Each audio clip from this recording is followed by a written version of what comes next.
Morning, Stone Coast.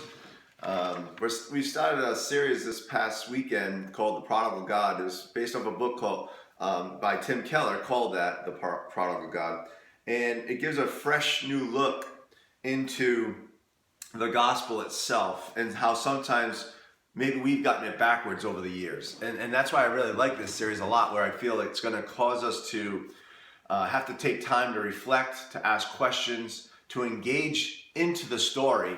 And it's actually going to be frustrating at times because a story needs to breathe, and there's layers and layers into the story. And so many times we want to have the answers, just tell me what to do and I'll do it sort of mentality. And that's not what Jesus' intent was when he gave this parable. The parable called in the Bible of the lost son was given as a direct result to teaching the Pharisees. It was a kind of like a rebuttal in their face because of what their picture of what the gospel was. And now Jesus is giving them this parable and giving it to us today to really take a fresh look at what it means to live out the Christian faith. So let me just start with whetting your appetite a little bit with a few things that I find that we'll kind of dive deeper into over the subsequent weeks. But the first thing that I came across was this quote that Tim Keller said, and it just really rattled me. It says, "Every thought we've ever had about how to connect to God has been wrong." And I just sat there and pondered that and was like fascinated by that, the possibility of that even being true. And so as we go into these next weeks, I want you to be thinking about that, because I think there's so much truth to it after I've reflected on it. And let me just go into a few little things that I hope to stimulate thought. And like I said, we'll go further in the upcoming weeks. But even the name itself that you get in the subtitle in the Bible of the lost son, it's very, very misleading because it should be called the two lost sons. What happens is there's an inference made when you think about just the younger son going off, to think that that's the only way to be lost is those people that go out in wild living, being disobedient and just live in a reckless lifestyle. And we go, see, that's what it means to be a sinner. That's what it means to miss the mark. Meanwhile, you have the elder brother who stayed at home and obeyed and yet was still lost, in need of being found. And oftentimes we don't look at it that way. And so that in itself is something that we need to process, because unfortunately, many times in churches, we're filled with elder brothers and sisters not even knowing that we're lost. And we tend to attract those kinds of folks into church, which that in itself is a problem. Why were sinners and tax collectors always at the feet of Jesus? Why were they always listening and spending time with him?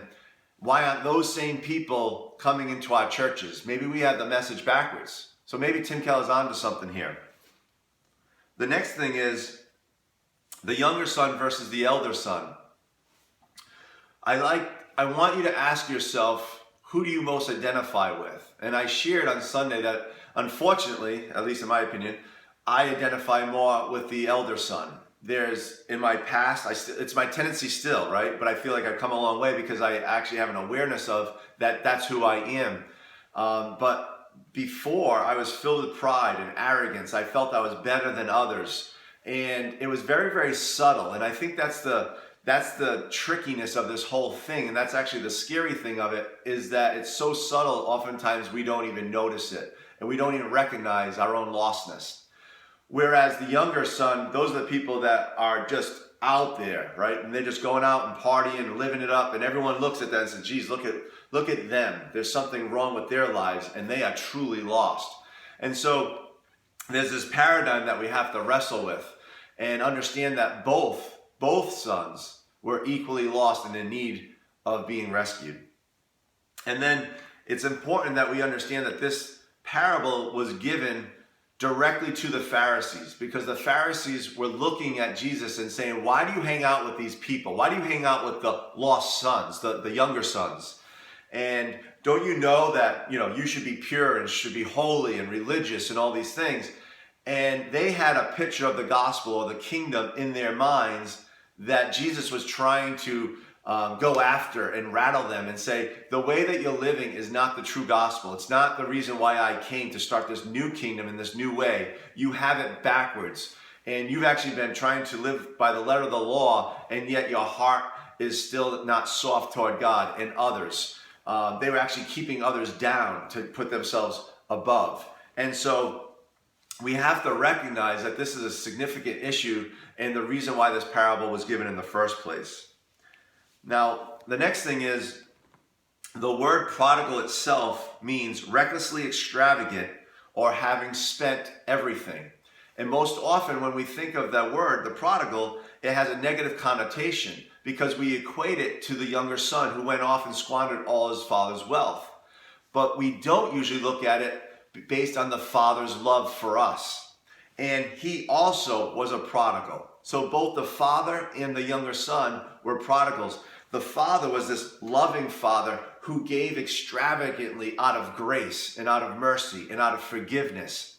And it cost him everything. And so I want you to think about that because it's not a bad thing to be called the prodigal. And that we maybe have to have a different view of what that means.